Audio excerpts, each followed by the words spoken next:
I should have got his immediate reaction. I came from the kitchen running because I heard him screaming. What?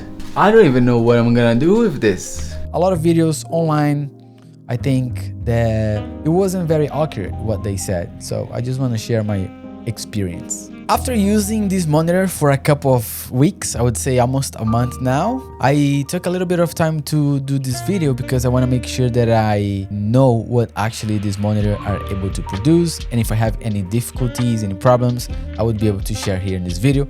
So I'm gonna start with the pros and then we're gonna go on the cons. First thing that I use a lot, especially for my YouTube videos here, when I do an overhead shot, I got to work with two cameras simultaneously. Sometimes it's a lot of work to have two monitors. It's just a lot of things, a lot of cords, a lot of batteries. So to be able to have this monitor and the ability to split the screen right in the middle, and with two HDMIs, my A camera I will put on the bottom, and my B camera that I'm doing overhead shot I can put on the top, and I can just look at this monitor. And you see in my future videos unboxing the products and stuff, I'm gonna be looking at this direction because this monitor works perfect to monitor YouTube videos, and it's super quick. With literally one click of a button, they already have their setup, and you just press PBP. Works great, amazing feature. Topic number 2 that I like a lot is the size. It can be a little bit overwhelming at first, but trust me, it's so nice. A lot of people were complaining if you're using horizontally, it's gonna be hard. I saw in a couple of videos that they were reviewing and testing. It's not a problem for me because I feel like I use more for editing stuff,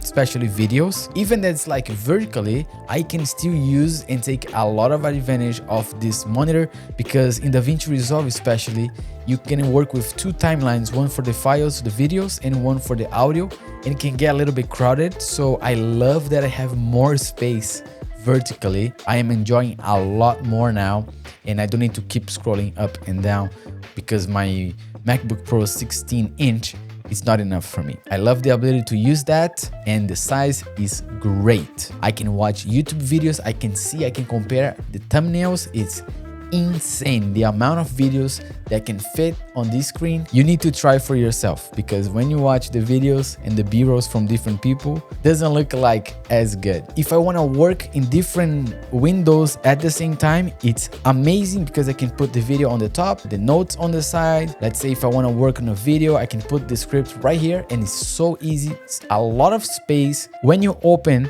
a notes page or a Word, it's huge. You can literally use 2 pages in one here and you should be able to see fine. And it's perfect to read contracts as well. Topic number 3 that I like a lot is to be able to just plug on my computer, my MacBook Pro, via USB-C and charge simultaneously. Sometimes can be a little bit of a con, but we're gonna talk about this later. But it's so nice to don't need to worry about charging my computer, and it's just great.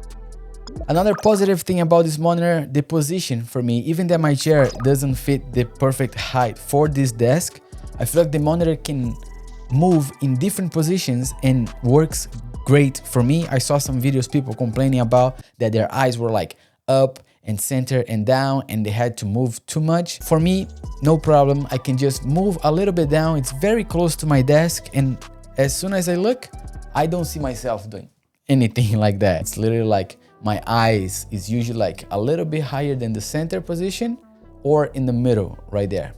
It's great. And even if you want to use horizontally, same thing, which is the next topic. Vertically and horizontally, as you probably know by now, it works the same for me. People were complaining as well that the side LG logo and there is a tiny bit of space there, and that doesn't really bother me.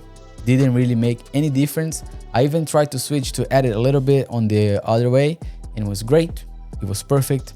But I see myself try to utilize the space more vertically.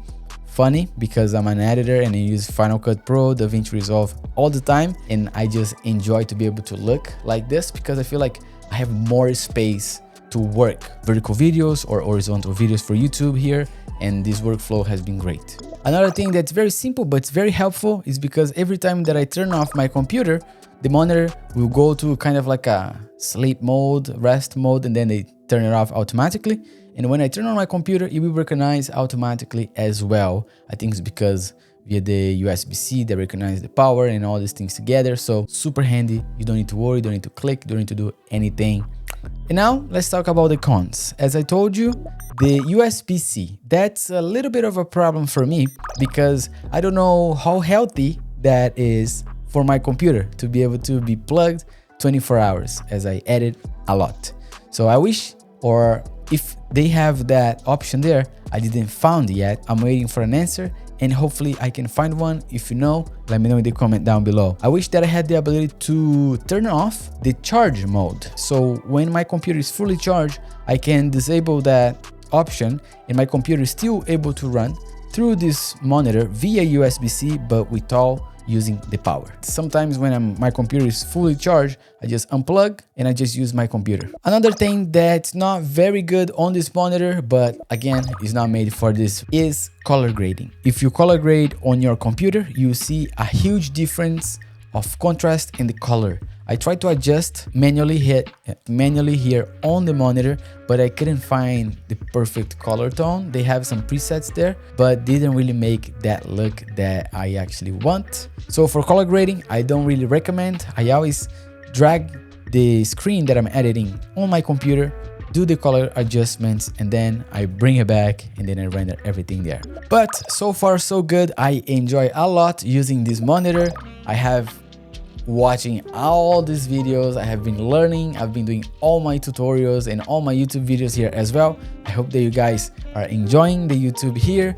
Thank you very much for the support. This year was a lot of fun and I'm sure 2023 is gonna be even better with a lot of giveaways. Thank you very much for watching this video. Let me know if you have any comment down below and I'll see you in the next one.